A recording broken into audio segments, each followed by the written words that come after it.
राधे राधे बंधुरा केमन आছেন सबाई। आमी पायल चले आसलाम आबार एकटा नतून भिडियो निये।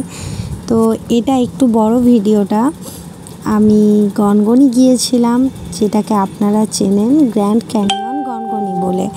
তো আমি গিয়েছিলাম আর যে ভাবলাম যে চলো একটুখানি ভিডিও বানানো যাক যেটা আপনাদের সকলের সামনে আমি তুলে ধরতে পারবো। তো ভয়েসটা দিতে পারিনি, সেই জন্যই আমি ভিডিওটা অনেক লেটে ছাড়ছি। ভিডিওটা হয়েছিল আজ 5-6 দিন আগের ভিডিও।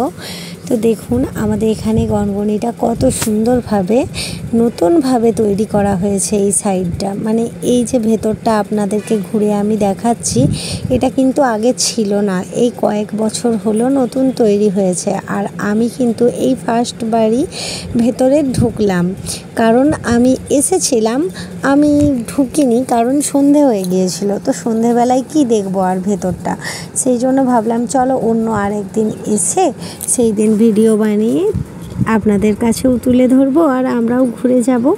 তো যাব বললেই তো আর যাওয়া হয় না, বাড়ির কাজ সেরে ছেলে মেয়ের প্রাইভেট, ছেলে মেয়ের স্কুল সব রকম থাকে। তো গ্রীষ্মের ছুটিও চলছিল আর মেয়ের প্রাইভেটও সেদিন বন্ধ ছিল, তাই ভাবলাম চলো বিকেলবেলায় একটু ঘুরে আসা যাক।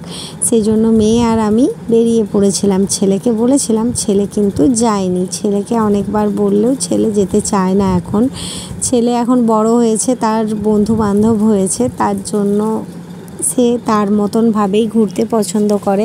তাই ভাবলাম যে ও তো ঘুরছেই আর আমরা তো কোথাও যেতেই পারি না চট করে, তবু আমার মেয়েটা তো ছোট, সে কোথাও তো যায় না আমার জন্য, তাহলে ওকে নিয়েই নাই ঘুরে আসি। তো এই ভেবেই চলে আসা। এই যে টাওয়ারটা দেখছো, এইটা আমার খুব পছন্দের একটা জায়গা বলতে পারো। আর এইখানটা আসার জন্যই বিশেষত গনগনি আসা। এইবারে আমার ইচ্ছে ছিল না ওই খোলাটাই নামবো নিচে, কারণ আমি ওইখানে তো ছোটোর থেকেই আসা যাওয়া করি। আর অনেকেই জানো যে আমার শ্বশুরবাড়ি আর মামাবাড়ি কিন্তু এই পাড়া আর ওই পাড়া বলা চলে, গড়বেতার মধ্যেই, মানে মায়ের মন্দিরের কাছে আমার মামাবাড়ি আর সত্যনারায়ণ মোড়ে আমার শ্বশুরবাড়ি। তো এখানে আমার অচেনা কিছুই না, আমি এখানে ছোটোর থেকে বড় হয়েছি, এমনকি এখানে হয়েওছি আমি। তো এখানে আমার অচেনা কিচ্ছু না, কিন্তু এই যে জায়গাটা, এই জায়গাটায় আসার আমার খুব ইচ্ছে ছিল। সেই দিন এসেছিলাম বোন আরে সবাই মিলে আমরা এসেছিলাম, কিন্তু ভেতরে আসা হয়নি। তো ভাবলাম চলো আজকে যখন এসেছি আগে এখানটা ঘুরবো, তারপর নিচে যেতে পারলে যাব আর না যেতে পারলে না যাব, কিন্তু এইখানটা আমরা ঘুরবই।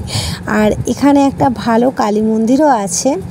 তো আমি ছোটোর থেকেই আসি যখন, তখন আগে কালী মন্দিরে প্রণাম করেই বাড়ি যাই, কারণ আমার কালী ঠাকুর খুবই প্রিয়।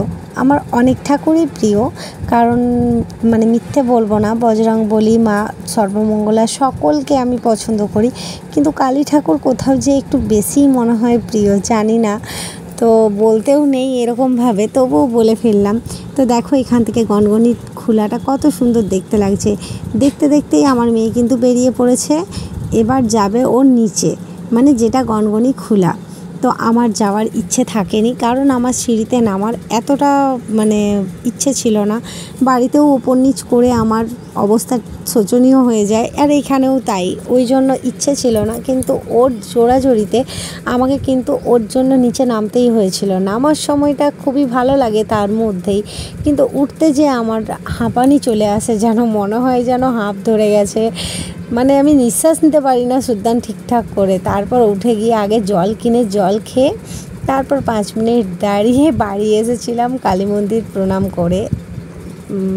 একটু দেরি হয়েছিল, যেহেতু কালী মন্দিরটায় গিয়েছিলাম, একটুখানি মাকে প্রণাম জানিয়ে আস্তে আস্তে একটু দেরি হয়েছিল। তো দেখো আমার মেয়ে কিন্তু সিঁড়িতে এমনিতে কোথাও উঠতে পারে না, কিন্তু এখানে কত আনন্দের সহিত নামছে উঠছে, সেই জন্য ওর আনন্দ দেখে ভাবলাম চলো একটু তো কষ্ট করা যেতেই পারে।